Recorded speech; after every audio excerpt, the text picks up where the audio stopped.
Thanks for coming.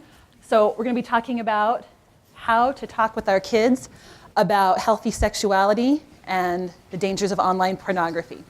So my focus, first and foremost, is I want us to focus on to be, right? I can come in here and I can easily give you a list of 10 things to talk about your child with pornography and everything will be fine, right? No, never.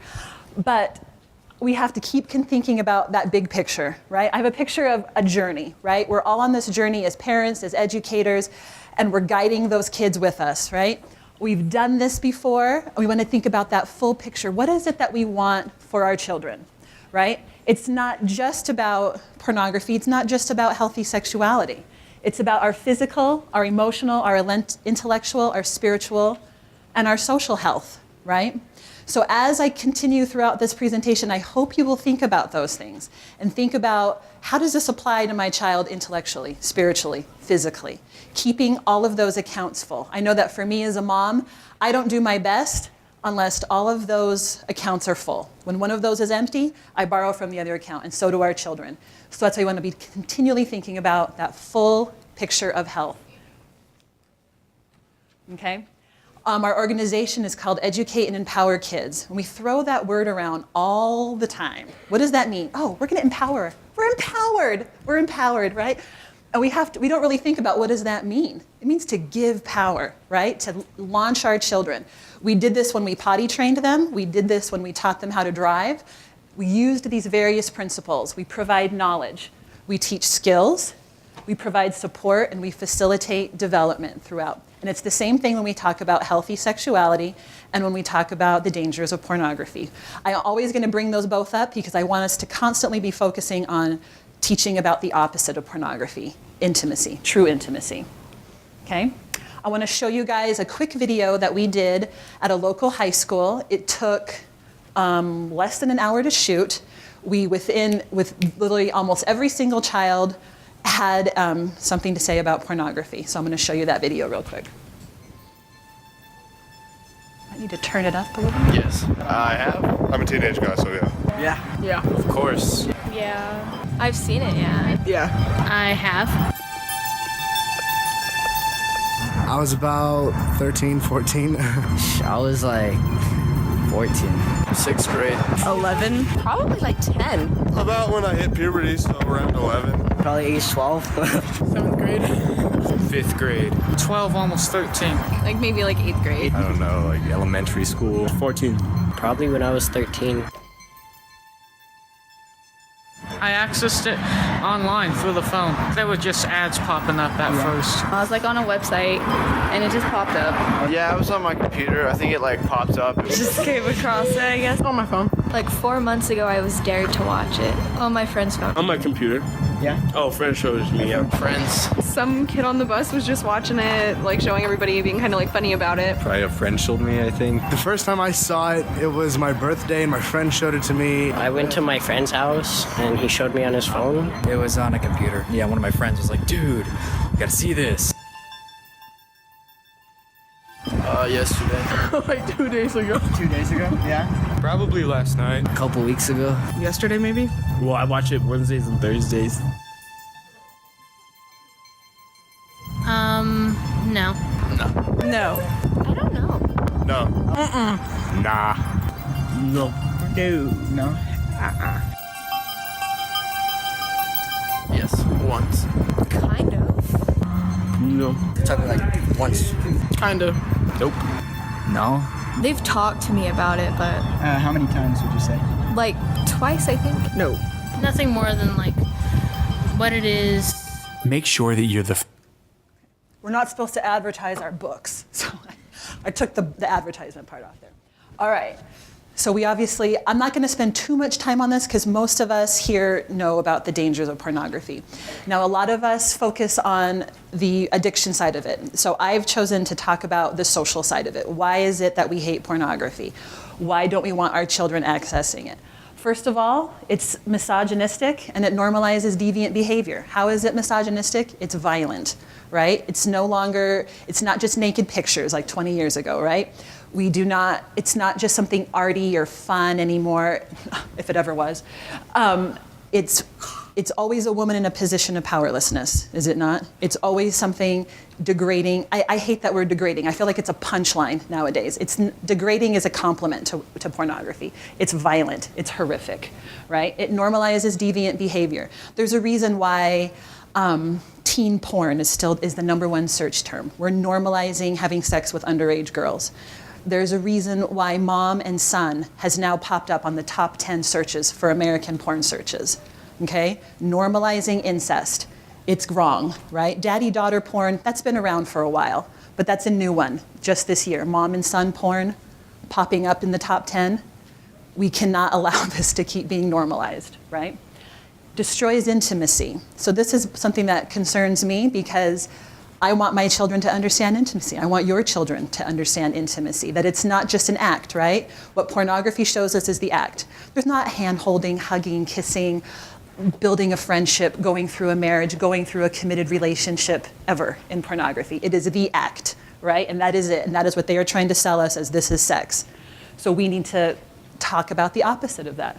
It hijacks one's sexuality, meaning that before our children, so if our children are being exposed at 8, 9, 10, 11 years old, they have not decided for themselves what is sexy, what is beautiful, what is fun. But we have an industry ready to tell them what sexuality is. And so before they can even decide if they are gay, if they are straight, we have an industry ready to tell them what they think they should be, right? We also need to know as parents, where is pornography most often found?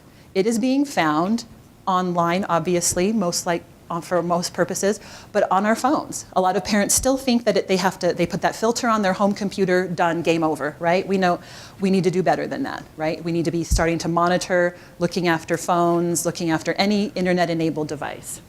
And what it does to a child's brain. I'm not going to spend a lot of time on this because I hope you know that it is a drug and that it does excite the same brain pathways. It does this, we build up that same amount of tolerance, creating those new pathways that need to be satiated with greater amounts of pornography and more violent forms of pornography, okay? It's the difference between, I hate for anybody to look at pornography, but I like to think of it as, what does a bottle of scotch do to a 35-year-old and what does that do to a 10-year-old? They do very different things because that brain is not developed, right? And then I've also heard a lot of parents say to me, well, I only have daughters, so I don't need to have this porn talk. And yeah, I'm glad you're chuckling because it's hilarious, right? But because we have to think about what is everything else that we're being socialized to in music, in books. I mean, teen lit has changed dramatically in the last 10 years, has it not? Cosmo, every magazine cover is a woman offering herself sexually. And so what does that message tell our daughters? You need to be available sexually at all times and all places to everybody, right? Same thing with the boys. What are our boys being taught? Think of every magazine cover of a man. Is he like this? Or does the girl have a face? No. The magazine covers for men are something hyper-masculine, something very aggressive. So again, teaching our sons that they need to be aggressive in order to be a real man, right? And then to both of them, they're taught that we're supposed to be not only sexually available, but that we don't need a relationship to have sex. You just do it anytime, anywhere, any place, right? With anybody. That you're not worth anything more than that. That sex is the equivalent of a sneeze. So why not give it up to anyone, anytime, right? So that's why we have got to teach the opposite of that and be that first, best source of information. Research shows we believe the first source of information we hear. So even when it comes to difficult conversations, we need to be the first one to have it. And final thing that we are being socialized to constantly is that committed relationships are burdensome and unnecessary, right? And we've all been hearing about the consequences for that for 3 decades, right? All right, empowering with knowledge. So what does a 3 to 7-year-old need to know about sexual intimacy? So we started selling these books a couple months ago, and of course we have parents saying, I don't think a 4-year-old needs to know anything about sex. And I'm thinking, well, I'm not giving a how-to manual here, okay? We need to have our children protect themselves. They need to understand how amazing and wonderful their bodies are, and that they're worth protecting, right? So we have, so in our books, and even if you don't buy our book, I want you to write this down because this is what you need to be teaching. What does a predator look like? Looks like someone that you know, right? Most abuse happens from people we know and love and care about, right? We need to talk about bodily knowledge. They need to know their anatomy. They need to know that they are special, that they need to have relationship instruction. This is what respect looks like. This is how important you are, how special you are, and why you deserve respect and why you need to give respect to other people. Okay? I'm not going to spend a lot of time on this because this is in the handout. Okay? If you did not get the handout, there'll be one available, I hope, at the back of the room for you. And just friendships and gender. Why would I bring up gender for such a young age? Because pornography fights against gender. There's always a woman in a position of powerlessness. There's always something pushing a woman down, that we need to talk about gender, that we need to talk about how important and complementary both genders are. Okay? Empowering with knowledge again. So when it comes to pornography, again, people say, why would you talk to a 3-year-old about pornography? Well, if you're handing them a device, you need to talk to them about pornography. It can be this simple. Okay? We do not look at pictures or videos of naked people. We don't take pictures of ourselves when we are naked or are minimally clothed. And if there's something that makes me uncomfortable, we need to talk to mom or dad. It can start out that simple. It doesn't have to be a long message about misogyny or brain addiction at that young of an age. When your child is ready, you'll know. Okay? You'll know when it is time to start adding those other layers onto it. We want to talk about where it exists. You know, hey, sometimes this might come up on your phone, on your tablet. We're going for romantic lighting. I like it. Thank you. Thank you. I feel better. And what to do when you see it. Okay? Coming up with a plan. When I was little, I remember in kindergarten, we came up with a fire escape plan. And it terrified me. The first time that there might be a fire in my house, the idea of that scared me. But the fact that there was a plan and an escape route and a meeting place for my family took most of those fears away. So having a plan for your child of what to do when you see it. Okay? So empowering with skills. Okay? So we talked about a lot of predators might use pornography to groom children. They might use other methods, but we want to teach our children again how to say no. Practicing this. My children, I've said, yell no to me. And finding out when is it okay to say no to an adult? Most of us have a blanket policy, right, for kids? We can't do that, right? We have to teach them when are those opportunities and places that we can say no, okay? And how to avoid pornography, okay? And I already gave you those bullets before when to talk about it, okay? What does an 8 to an 11-year-old need to know about sexual intimacy and pornography? Okay? So we started out, again, with some of that same protective information. Is it enough to have that one talk? I had that one predator talk when they were 5. They're covered. No, it's not. I'm sure all of us have seen. How many worksheets as a child did you do to learn addition and subtraction? Maybe 500, 1,000 worksheets? But we want to have one sex talk or one porn talk? Absolutely not. If we want them to believe this about themselves, that they are unique, that they are special, that they are worth protecting, and that there are dangers out there, we need to repeat this, and we need to layer it and add over time the different discussions, okay?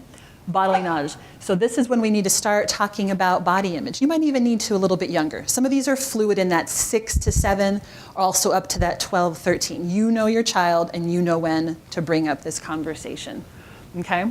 Talking about body image, curiosity, masturbation, everyone's favorite topic, right? Everyone wants to have this conversation with their 8 to an 11-year-old. Raise your hand, who wants to? Nobody, I know. Thank you. Thank you, let's talk afterward.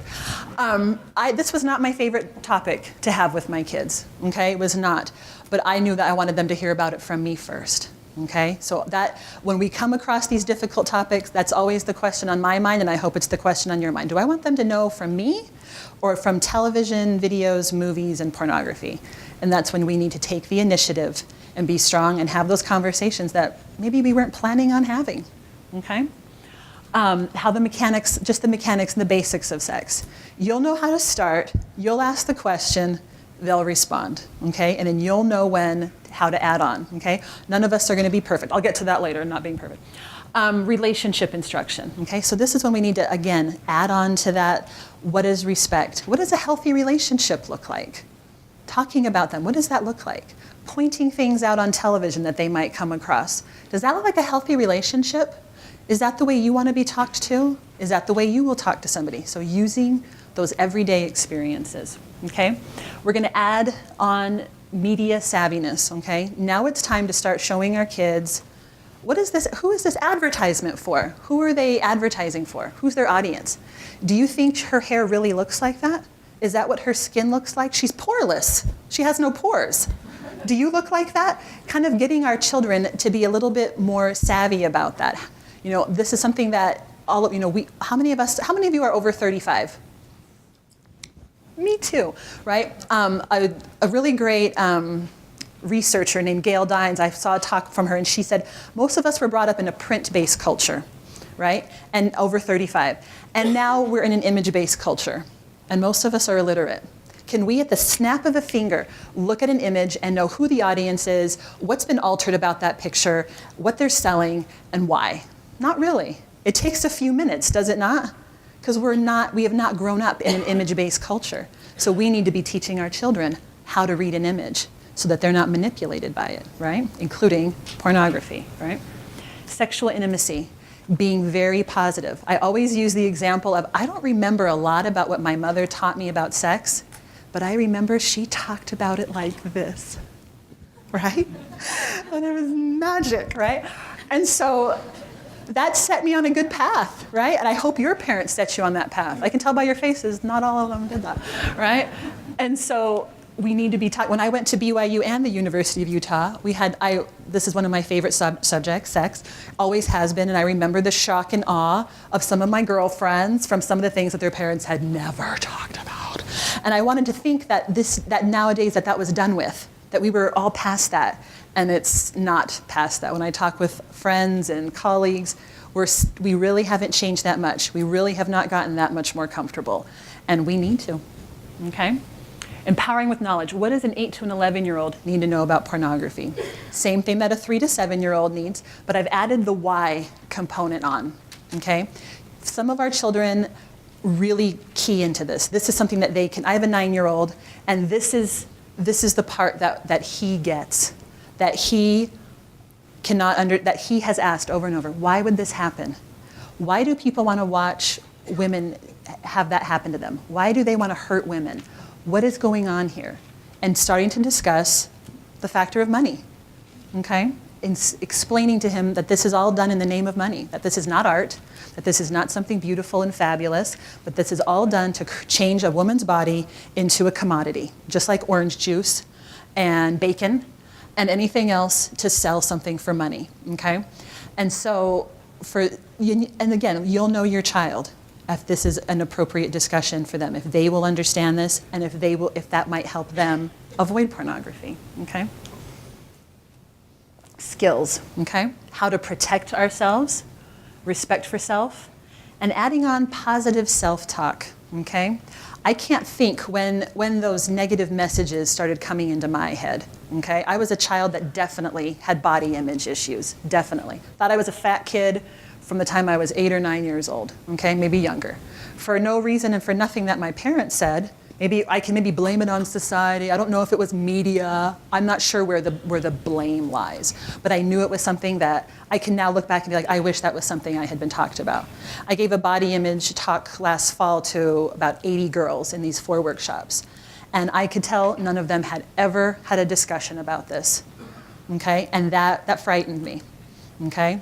And that when I also had told these girls how powerful I thought they were and saw the shock on their face again, that brought me to tears, that this is, again, something we don't talk about.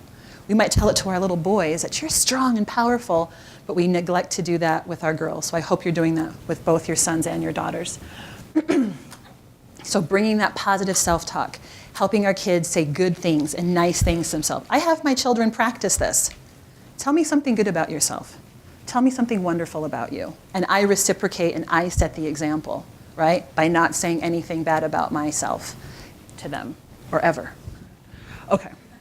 We talked about deconstructing an image and choosing good media. I wish we could do a whole presentation on just choosing good media and helping our kids have a discussion and deciding with them, not just telling them, this is what good media looks like and how much a day and how often, okay?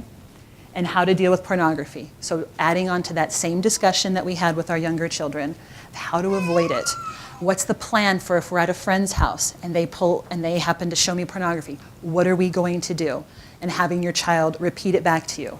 Role play it if you feel comfortable, okay? All right, empowering with knowledge. So teenagers, what does a teenager need to know about healthy sexual intimacy?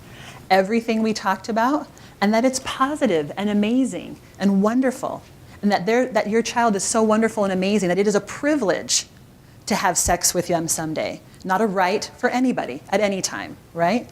This is not something that is commonly discussed. You know, will your child by the time they leave their house believe that about themselves? That sex with me is a privilege, not a right.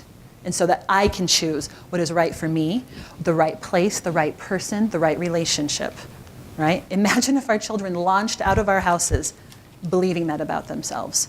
Because it's not just about the sex, right? Then it becomes about that big picture. What does our child believe about themselves? Spiritually, physically, emotionally, socially. They have that big picture in their head, right? I hope. Okay? And the positive and negative aspects of sex, being candid and open. It's not just something that is horrible, and if you do it, you're going to get pregnant and have an STD, right? You're going to cover that, and the schools are going to cover it. They cover that in the state of Utah, right? When do they start that? 5th grade here? New Mexico, 5th grade. How about here? 5th grade? 5th grade, right? So they're going to start those conversations, right? So you'll find in our books we have very little information on that because we know that that's out in the schools, the STDs and pregnancy, because we want to focus on intimacy, right? Protective information, okay? Our kids are all going to get unwanted sexual attention. Not just our girls anymore, our boys now too. How is your child going to deal with that? Have you had a discussion about that? What is the best way to deal with that from a peer and an adult, okay? Because peers perp on peers, right? Relationship advice, okay? Healthy versus abusive relationships. What do I want in a relationship? What kind of an ideal partner are you going to be? What does an ideal partner look like to you? Every discussion doesn't have to just be, again, about penis and vagina and the dangers of pornography. We need to talk about all the other parts of that, right? Because sex and intimacy are not exactly the same thing, right? Intimacy is all the amazing, wonderful, fabulous things that go along with the act of sex. And I want our children to have that full picture. What do you deserve in a relationship? How will you know when it's the right time, right? And of course, adding on to that, media literacy, understanding images, and understanding more into this, that there is an industry targeting your child, okay? I don't think teenagers realize this. It's just one more available product online. But realizing there is an industry. It took me watching porn for 5 minutes to go, this is 100% targeted towards our children. This is not classy, sophisticated stuff, okay? I looked at this and there was such a Beavis and Buttheadness about it. I was like, oh, this is for kids, okay? Now I'm sure there is something, anyway, I won't go into that. Okay, forgetting my audience.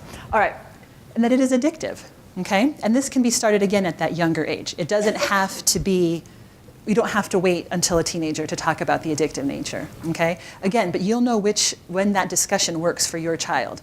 I have a child that talking about my 9-year-old, talking about the addiction side of it would not mean any of it. Talking about the social side of pornography, he gets it. But my 11-year-old, almost 12, talking to him about the addictive side of it would be very important to him, okay? Having that, honing in on your child, okay? That it destroys relationships. Okay? That it's damaging to our society, what it's doing. But that most importantly, that there's a way back. Because most of our kids are going to look at it, okay?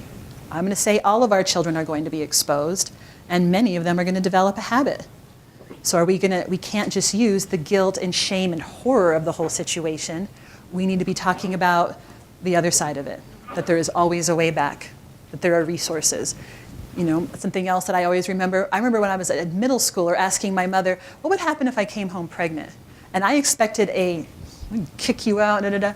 She said, we would find a way to take care of it. We would, just very supportive and blew me away. Because my mother is very conservative. But that was the love there that I knew. But if something happened, this person, my mother, my father would always love and care about me. And it's the same thing when we talk about pornography. We're going to talk about the dangers, but we're also going to let them know whatever happens, I got your back, I'm on your side. Okay? Empowering with skills for the teenager. Okay? How to avoid pornography. Okay? Every kid on the bus has it, everybody at school. I always laugh. If my daughter brought cigarettes to school, they would snap her up and suspend her in a second. A couple months ago, one of her classmates had pornography. The teacher said, put that away. Okay? So this is what your child is going to be dealing with every day. How are they going to avoid it? Who are the people to maybe avoid it that maybe watch it every day? What will they do in this situation? How will they get away with it? And are they going to feel comfortable talking to you about it? Because you'll listen, right? Something else I like to talk about with this is, can your child speak up about it? Is your child, can you have a discussion about that where they can tell their friends, you need to stop. We want to talk about our children, but can we empower our children to be voices against this too? When people offered me drugs at school, I was not always polite about it. No, that's stupid. I was really kind, I don't want to do marijuana, gross, right? I probably could have been a little kinder and said, no, thank you, but I wasn't that kid. I know, you're shocked. But I want my child to speak up about pornography. So my daughter came up with a slogan for some of our t-shirts. It says, break up with porn, right? She was very proud of it. So she was, when are you going to make a t-shirt out of this? I was like, okay. So we made a t-shirt, and she's been wearing it to school. Has it been rainbows and cupcakes for her at school? No, it has not, right? I have a friend whose daughter has been wearing the Porn Kills Love to high school. Not rainbows and cupcakes either, right? Sometimes it is like, why are you wearing that?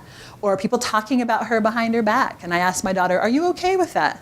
What are you going to do about that? What's the best way to handle that situation? Can we do that? Can your children do that? I would love it if our kids could all do that, right? All right, and most importantly, to create his own unique, healthy sexuality, right? We can all think back to what affected our fantasies, our sexuality as we were growing up, okay? And we were not nearly inundated with what we have now. So can we teach our kids to develop their own idea of sexuality without all the bombardment, right? Can we help them distinguish between all those things that they're learning, or just keeping it away, or just staying 100% away from it, okay? Again, you know your home situation, what's available and what you can do, okay? All right, shame and guilt, okay? These are heavy topics. Talking about pornography, warning our children, we can inadvertently turn this into a very shameful experience, and we don't want to do that. Okay? And it's still the debate among therapists as whether or not guilt is good. Guilt is usually associated with committing an act, and shame is usually the person, right? I'm a terrible person. I'm a horrible person. I did this, right? So again, something you're going to have to decide as a parent of how you can distinguish those things for your children. Of, I love you. You are a wonderful person. This was a poor choice. Okay? And helping them distinguish those things so that because they're all good kids, right? Porn makes them think they're terrible, but they're not. They're just they're building on those natural curiosities. Okay? I don't know what I would have done. Have you guys thought about what you would have done if you had had 24/7 access to online pornography as a kid? I would have looked. I would have looked a lot. Okay? I don't know. I'm lucky that was not available to me. Okay? That I have to, and I continually have to remember that when I'm teaching myself, teaching my children, teaching other kids, that we have to be compassionate, that we have to think, this is natural curiosity, this is normal, okay? It's natural to want to look and see these things. So how are we going to kindly teach this to our children about what this does to them, that addictive side of it, what this does to our culture, without making them feel like terrible people, right? All right, this is my favorite part, the providing support, okay? So you have a porn talk maybe kind of developed in your head, or okay, you want to talk about an aspect of healthy sexuality. What's the best way to do this, right? First, you need to accept that you're not going to be perfect ever, right? I'm not a chef, but I cook almost every day, right? And I'm going to teach my kids to cook. I'm not going to be perfect. I'm not going to teach them anything grand or fabulous, but I'm going to do my best. And that's all anybody is going to ask of you as a parent, right? Secondly, I hate this bullet, heal yourself, right? These two trite words that to me are meant for those of us who have dealt with sexual abuse, right? And I have two tiny words to tell you, just get over it, right? That is not what I'm trying to say, okay? All of us have something related to sex that we don't want to talk about. Or many of us have had something terrible happen to us, and it makes it difficult to talk about some of these items related to sexuality. But we need to get that therapy. We need to get that help. If that is what is keeping us from talking to our children about healthy sexuality, okay? Or pornography, okay? Using your successes and failures to teach. So a few weeks ago, I had heard about Monica Lewinsky giving a TED Talk. I love TED Talks. And so I was talking, and I said the words oral sex, and I didn't realize my 9-year-old was right behind me, right? So of course he says, Mom, what's oral sex? Right? And I do not say, never mind, you're too young. I don't do that, okay? I said, well, let's go talk about it. And I had a feeling that my 11-year-old, almost 12, did not know what oral sex was either. So I went ahead and said, well, let's go talk about it, okay? Discussed it, was not a big deal. I'm not gonna give you the specifics unless you nail me down in the back, unless you come find me, then I'll tell you, right? But then of course my 9-year-old, who always asks the great questions, said, what other types of sex are there? Well, there's anal sex. So I had a discussion with him about anal sex. It was not in my plan. This was not part of the plan. This is not my favorite discussion, right? But I went ahead and we talked about anal sex and other types of sex as well, okay? But because we have had several years, thank you, 10 minutes? Is that my sister just gave me the 10 minutes. She said not yet. Okay, 12 minutes. Okay, you guys are like, whatever, hurry. Lunchtime, okay. But where was I? Oral sex, anal sex? Where was I? Oh yes, so I had talked about, thank you. So I'd been talking about this for so long. They asked me, can I tell you what an amazing feeling it is to know that my kids can ask me anything? It is the best feeling in the world, and I want you to have that. I want you to know that your child will ask you these questions and will not be afraid to ask you any questions. If you can talk about these things, you can talk about anything. And that is an awesome feeling. That did not happen overnight. That's been probably 1.5 years of talking about different topics. You know, once a month, you know, every couple weeks sometimes, or whenever they feel like asking me something, okay? I'm ready, right? And I also talk about mistakes that I made, right? Things that I didn't do right, people I wish I had been kinder to in my relationships, right? Using your values and cultural beliefs, your spiritual beliefs, your values, bringing your expectations. It's your home. You're going to guide this conversation, not the television, not the media, not books, you know, that are, you know, pro-porn, not pornography. This is your home. These are your children. You know them best. So you are going to guide the conversation with your values, right? You're going to be real and you're going to be compassionate, right? Because statistically speaking, 90%, I know that Utah mostly Christian, right? 90% of Christians have sex before marriage, at least, right? So most of our kids are not going to have that picture that maybe we had for them. So we need to prepare them that they might not live to a certain expectation for us, and that we still want them to know we love them above anything else, okay? When it comes to pornography and sexual health, okay? Constantly reiterating your love for them, constantly. Every conversation should be guided by that, okay? Your home, okay? And I've said it again, I keep saying it over and over. Be the first source on everything. When I was a younger parent, I was taught, well, just wait for them to ask you. When they're ready, they'll ask you. I don't believe that anymore, and I don't teach that anymore. You bring up the conversation. You're letting your child know, we can talk about these things, okay? I waited until, you know, I was pregnant with number 2, and then number 1 said, hey, what about this? You know, or what's going on there? Whoa, right? And then answering the question. Now, that doesn't mean you immediately pull up a diagram of a penis with a 3-year-old.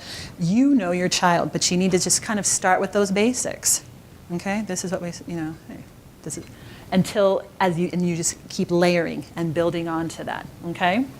Planning your talks ahead of time, but not making an event. Why don't we want an event? Why don't we want to have, you know, we were at this religious conference in Tennessee a few weeks ago, and we were talking about our books, and a man said, My daughter had a purity weekend 3 weeks ago. Done, right? And I was like, oh, right? Because his daughter was a middle schooler. And I said, because what have we done? How is our child going to recreate that event when they have a question? They need to be able to recreate that event on their own. So that's why sometimes it is going to be done in the car, maybe on the way to soccer practice, if you have a good 20 minutes or so. I don't believe in just 2 second, hey, what do you think about oral sex? It's not going to be that discussion. It's going to be planned out. So, you're going to be ready for those questions, right? Whenever they come? No? Okay. But maybe in the initial phases, you want to plan it out. Okay, these are the questions I'm going to ask, and then I'm going to take it from there. Okay? But I'm not going to create a party with, balloons and cupcakes. It's the sex talk, right? We're going to make it a talk, but we're not going to make it an event that our child cannot recreate, right? You're going to use everyday experiences, okay? Not every day, but sometimes when I've gone to the mall and there's Victoria's Secret, I don't just, right? I go ahead and say, look what's going on there. Not every time, but I have called attention and say, have you noticed how hard it is to look at her face when her breasts are right there? It's hard to look at her as a human being, isn't it? When all we can see is this gigantic picture of her breasts, isn't it? And my boys will be like, yeah, you're right. Then we talk about the imagery. What's going on here? What are they selling to us? Why did they need to have this picture front and center and right next to Santa Claus at my mall, right? Okay, and then so using those everyday experiences, okay? Somebody we know has a baby, let's talk about it, Somebody has some other issue that we can use those opportunities to talk, okay? Connecting these topics. So in the handout and in our books, we have 30 topics. They're all related and they were all written in order to combat pornography. How is body image related to healthy sexuality? It's related, right? Our body image has been destroyed by what's out in the media, okay?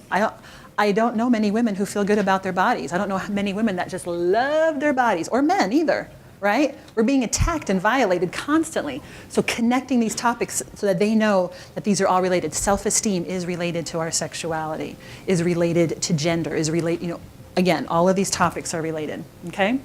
Again, showing that you love your child more than anything, okay? This is gonna convey the most. Like I said, I don't remember. Do you remember what your parents said? But you remember that tone. You remember the tone of what they said. Was it this? Or was it my mother, who just was so excited, right? Okay. Facilitating development, okay? So remember, so we gave them our skills, the knowledge. We gave them some knowledge. We gave them some skills. We're providing that continual support. We're asking them questions. We're continuing that dialogue. We're not just going to make it a once-a-year occurrence. We're going to be a little bit more often, maybe quarterly, maybe monthly, to have these talks, right? And we're going to continue that dialogue and creating that environment of openness in our home, okay? So once again, the goal being that our child can talk to us about anything, okay? Modeling a great relationship, okay? Showing our children what healthy intimacy looks like, okay? I didn't know that very much. My parents were divorced, so I didn't have a lot of models, okay? So when I went to college, I was looking for that. Look, I was at BYU where everyone and their dog was married. I was watching those relationships. I was watching those women mother their children because I didn't want to have kids. So I was like, how did that happen? But modeling that for our children of what a healthy relationship looks like, okay? Looking for opportunities to be positive, not just with questions with sexuality, but just in general. Looking for opportunities to be positive. So again, that creating that healthy relationship so they know they can talk to us about anything, okay? Filtering and monitoring. So there's some great resources out here talking about monitoring, filtering. But the end goal, of course, is what? That they will self-monitor. Because when they get to college, every single one of their roommates is going to be watching pornography. Maybe not at BYU. I don't know, right? I wish it was so, but it's not, right? They're going to see it, okay, everywhere. So once they leave our house, they need to be prepared. How are we going to prepare them for that being around them? In college, it is going to be everywhere. So how do we teach them to self-monitor, to turn that off, to talk to their friends about it, to get away from it? It can't just be once, it needs to be over and over again, okay?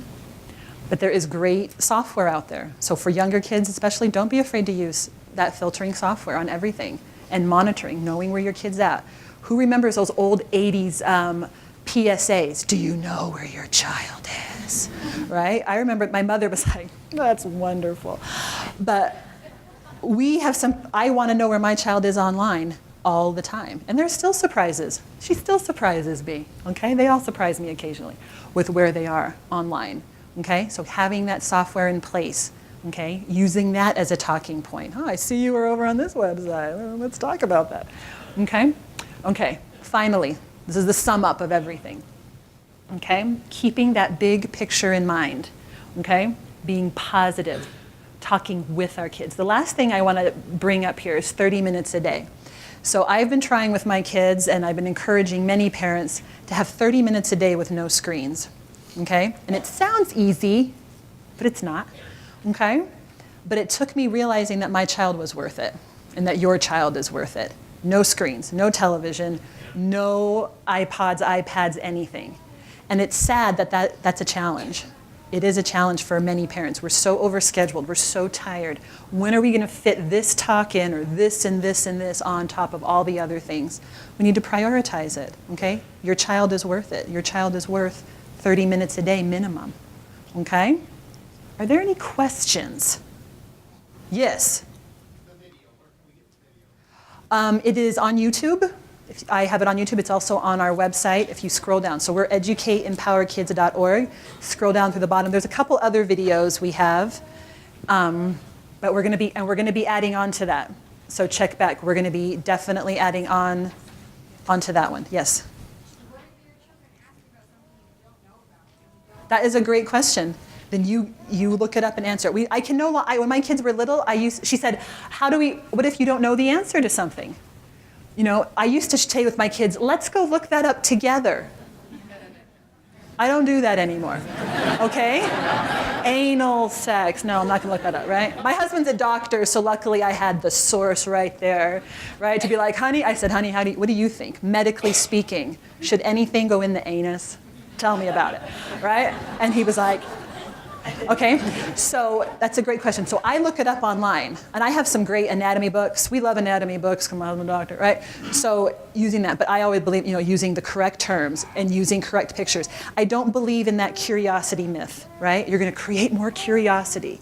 You're gonna take their innocence. I don't believe that. My 9-year-old knows more about sex and porn than probably any 9-year-old in this country, intellectually speaking, right? And he's my little sweetheart, and there's no innocence lost. I have empowered him with knowledge. He's now prepared. He now knows what to do. He knows to turn away. He knows to walk away. It's empowering. It's not taking their innocence. But thank you. That's a good question. Yes? What about young children and masturbation? Great question, because we just had that masturbation talk, right? That was also not my favorite topic, right? I am not concerned about little children masturbating, okay? Now, that's not an official LDS stance or a Catholic stance. I don't have an official stance on that, okay? My concern is always more if it's habit forming, right? That's always the concern. They're gonna touch themselves, that's okay, right? In our 8 to an 11-year-old book, we've had people be upset with us because we've encouraged them to have their daughters get a mirror and look at their vagina. And people are like, oh, you did not just say that, right? It's a vagina. It's not shameful. It's not a secret. It's a vagina, okay? Your child should know what it looks like. They don't have it hanging in front of them, okay? Okay? So I want them to know, I want my daughter to know what she looks like and to be like, yep, that's my body part, you know? So masturbation, that's a great question. There's a lot of different thoughts out there, that it's totally healthy, it's awesome, it's wonderful, it's fabulous. And then some people, no. So you're going to have to make that call. I'm not concerned with, again, more when it's a habit. That's when I'm looking. That's when I'm going, let's not masturbate at the kitchen table. Thanks, right? Let's go wash our hands. So but I'm not going to approach it like this either. I'm going to just say, hey, let's get your hands out of your pants and wash. Thanks. Okay, yes, back there. Can you stand up? Go ahead and stand up so we can hear you.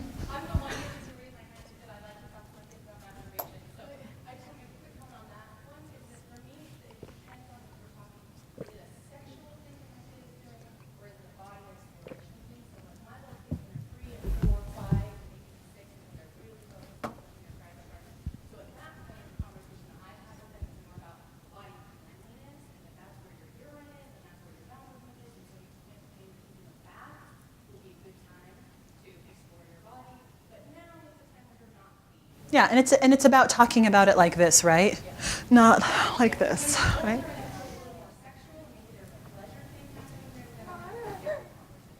Absolutely, I like that. Absolutely, yes.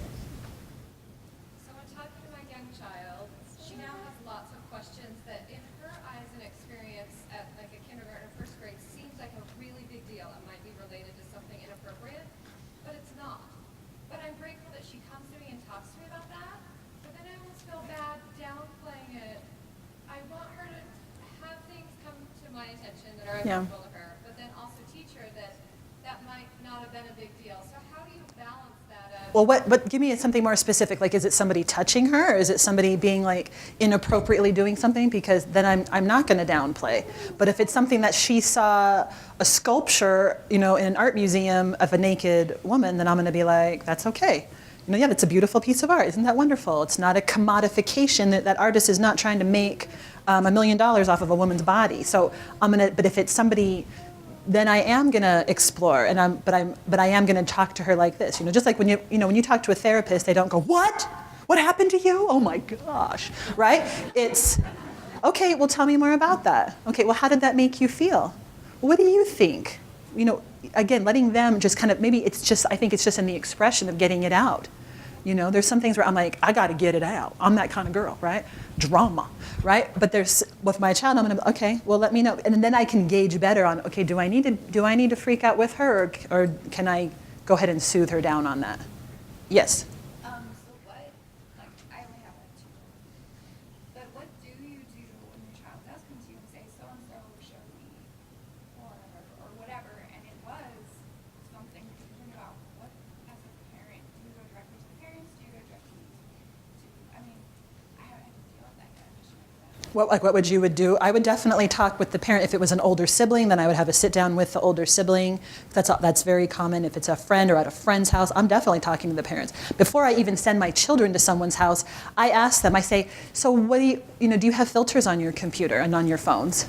Oh, you don't? Okay, then I don't know, then I don't know if I want my child to come to your house. I'm really sorry. I'm just kind of really conservative about that. It's not you, it's me. But I kind of set up those, then they already know these are my feelings. And this is family members, these are my parents, these are my cousins, these are not just the stranger.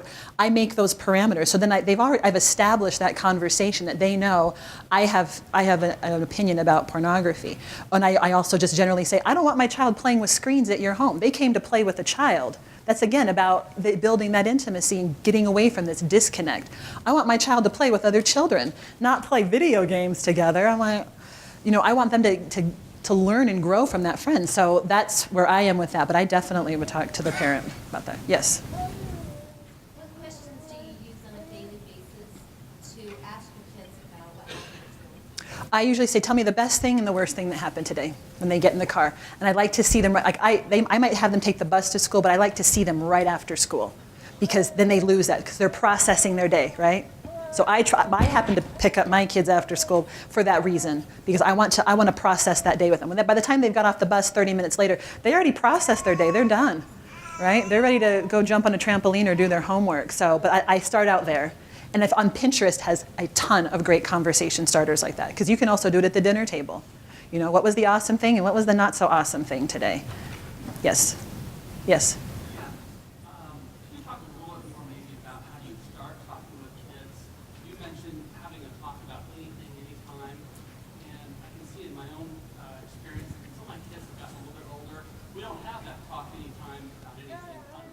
Yeah. Yeah, absolutely. Yeah, the longer you wait, the more awkward. I start with questions. I'm a question person. I love conversation, and it is 12 o'clock. So if you need to leave, go ahead and leave. It's the lunch hour, okay? So I don't want to hold you back, and I'm not offended if you go up and leave. So with my young, it is easier with the younger kids. With my older daughter, yeah, if you have say a 5th grader, they're going to have that talk this year or older, or they've already had it. So you can ask them, what have you learned about such and such? Tell me what your knowledge is of, do you understand your anatomy? Or you can bring it even more, more generalized. If they're going through changes, they're going through puberty, go ahead and start there on those conversations. But with the younger kids, you can kind of start more directive. And as they're older, tell me what you know about this. Do you understand how this works? Tell me how do you know if it's a 13-year-old child, Tell me how a baby is made. Do you know how a baby's made? Okay, and you understand that that's how you came, and that, you know what I mean? Like, so finding out first what they know, then that right there, you just laid the groundwork, and then you're going to go ahead and take it up a notch, and take it up a notch. Does that help? Okay, 'cause I like to know where they know, because sometimes they know way more than you think they knew, believe me. Okay, I'm shocked at the things that my kids hear about. Yes? So I have the same problem. I have a teenage daughter, and she doesn't want to tell me what she knows. I mean, it's like, no, Mom, no. She puts her hands over her ears and Yeah. does not want to have discussions. So where do you go when you have... We have some great books that I'm not supposed to advertise that are right out there. We have a 12-plus book, an 8 to an 11, and a 3 to 7. And it has great discussions, okay? And you're not the first parent that has that, so don't feel bad that you have the child who's like, I don't want to hear gross. You start with those other related topics. We're going to talk about healthy relationships. We're going to talk about body image. There's no way your daughter isn't being completely bombarded by images all around her that are telling her that she needs to look a certain way and dress a certain way. Start there, okay? Because then you start those bodily conversations. What does that mean? What is that? Why are they doing that? Why is that magazine trying to sell that to us? Starting with these other topics, talking about self-esteem, how we feel about various things. How do you think, with an older child, especially middle school and up, gender roles is a great place to start, and double standards, because they're seeing it all around them, right? How things are for a boy and how things are for a girl. That's another great place to start. You don't have to start right in with penis and vagina. Okay, it doesn't have to start there. Okay, you start with these other related topics and you start building there, because then when you get to that point, it's no big deal, because you've already talked about all these related topics. You've talked about how that you don't just your first date, we don't have sex, right? Maybe you start with hand holding and hugging, and why do we do that? Why is that so awesome? Why is that progression so amazing and beautiful and fun? Right? We miss that, right? We think we have to go right to penis vagina. We don't have to go right there yet. Talk about that progression, about amazing relationships. Any other questions? Yes? I can. If you come to our table and sign up with put your email, and we send an email about once or twice a month, and put in parentheses, slides. Or maybe if there's something else you want information. If you are a Christian and you want to have a presentation, I have a presentation for you. Okay? I have an LDS slideshow.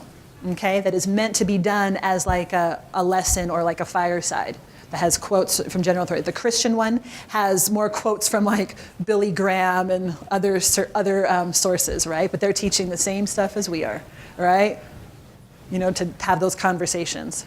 Okay? Any other questions? All right. Yes? The what? Access the what? The presentation. You're going to come and you're going to sign up with your email, and you're going to write in parentheses slides, meaning you would like to see the slides. Okay, or you can take, I guess it's too late to take pictures of the slides. But just come over and just write your name down and put in parentheses, I want your slides, okay? But we also have the books, the handout. Did you guys get the handout? That's basically like a table of contents from our books. So even if you never buy the book, please cover those topics with your child, okay? But come check out the books, read through them, see what you like. All right, anything else? No? They're out there on the table, and you'll see our little symbol, our little slit thing there, okay? Thank you so much.